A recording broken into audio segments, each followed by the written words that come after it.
All about IAS exams.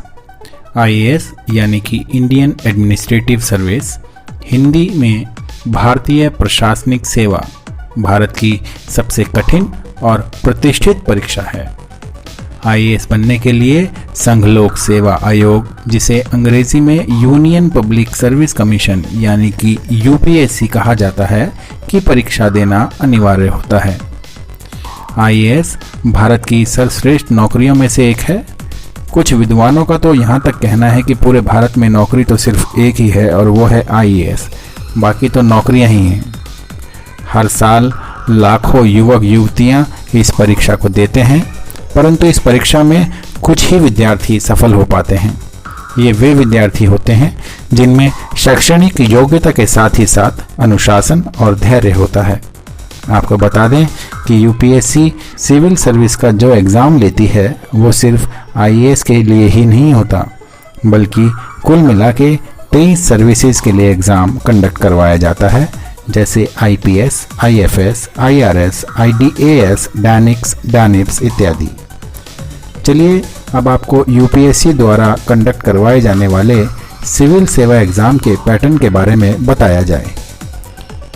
UPSC प्रत्येक वर्ष civil सेवाओं के एग्ज़ाम्स कंडक्ट करवाती है।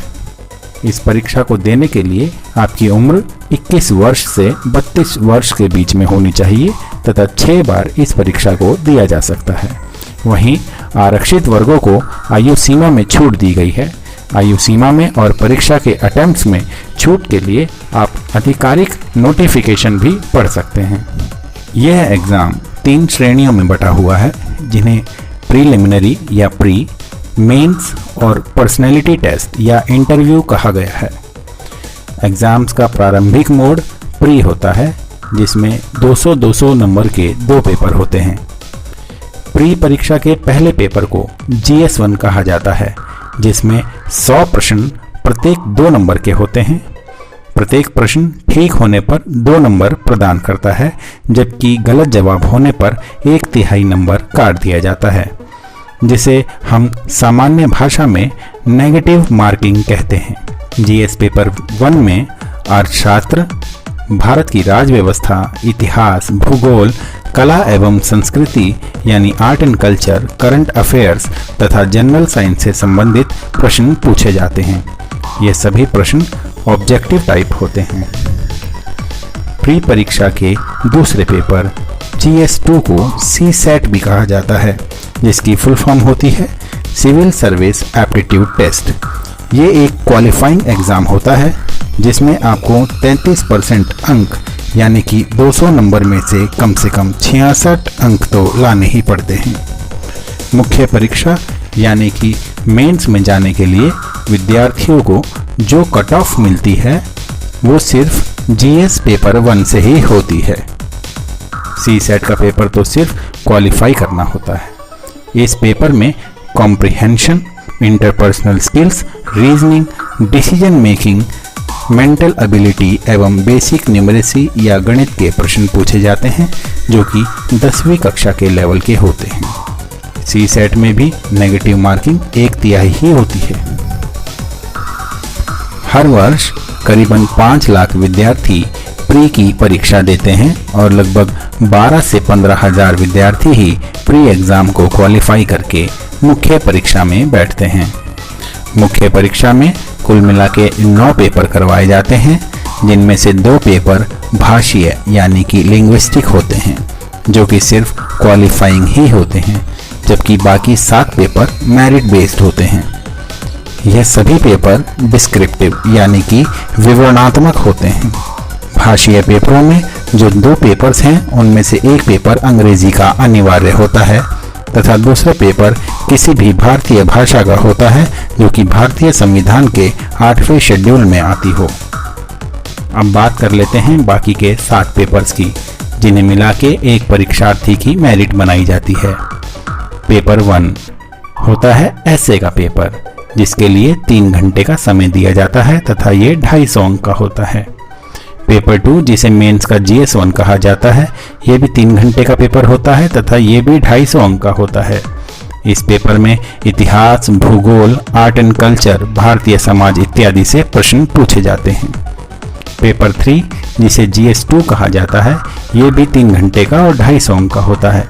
इस पेपर में साइंस एंड टेक्नोलॉजी, अंतर्राष्ट्रीय संबंध, भारतीय संस्कृति, राज व्यवस्था, आर्थिक सुधार, इकोलॉजी एंड एनवायरनमेंट से संबंधित प्रश्न पूछे जाते हैं। पेपर 4 जिसे GS3 कहा जाता है, ये भी 3 घंटे का तथा 250 अंक का होता है। इस पेपर में अर्थशास्त्र, तकनीकी, बायोडाइवर्सिटी, पर्यावरण, सिक्योरिटी एंड डिजास्टर मैनेजमेंट से संबंधित प्रश्न पूछे जाते हैं। पेपर 5 जिसे GS4 कहा जाता है, ये एथिक्स का पेपर होता है। इस पेपर में human values, attitude, aptitude, moral values एवं इमोशनल इंटेलिजेंस से संबंधित प्रश्न पूछे जाते हैं। ये पेपर भी 250 अंक का तथा 3 घंटे का होता है। अब बारी आती है ऑप्शनल पेपर्स की। ऑप्शनल पेपर्स कुल 2 होते हैं। आप विभिन्न विषयों की सूची में से ऑप्शनल पेपर चुन सकते हैं। ऑप्शनल पेपर 1 और ऑप्शनल पेपर 2 पेपर 250 अंक के होते हैं। कुल मिला के 7 प्रश्नों का कुल योग 1750 होता है। मुख्य परीक्षा में उत्तीर्ण होने वाले छात्र छात्राओं को इंटरव्यू के लिए कॉल आता है। ध्यान रहे, जब तक इंटरव्यू होने के बाद फाइनल मेरिट लिस्ट नहीं बन जाती, तब तक मुख्य परीक्षा के अंक विद्यार्थियों को पता नहीं लगते। अंतिम चरण में यानी कि इंटरव्यू में 2500 से 3000 छात्रों को बुलाया जाता है और फिर वैकेंसी के हिसाब से मेरिट लिस्ट बनाई जाती है। इंटरव्यू 275 नंबर का होता है तथा मेरिट लिस्ट 2025 नंबरों में से चुनी जाती है तथा परीक्षा में उत्तीर्ण हुए छात्रों को ईमेल द्वारा सूचित किया जाता है। उत्तीर्ण हुए छात्र छात्राओं की ट्रेनिंग मसूरी के LBS NAA यानी कि Lal Bahadur Shastri national administration academy में कराई जाती है। उम्मीद है आज UPSC की सिविल परीक्षा के बारे में आपको बहुत सारे डाउट्स क्लियर हो गए होंगे। अगर फिर भी आपको कहीं परेशानी आए तो निसंकोच आप कमेंट बॉक्स में कमेंट करके हमसे पूछ सकते हैं। धन्यवाद।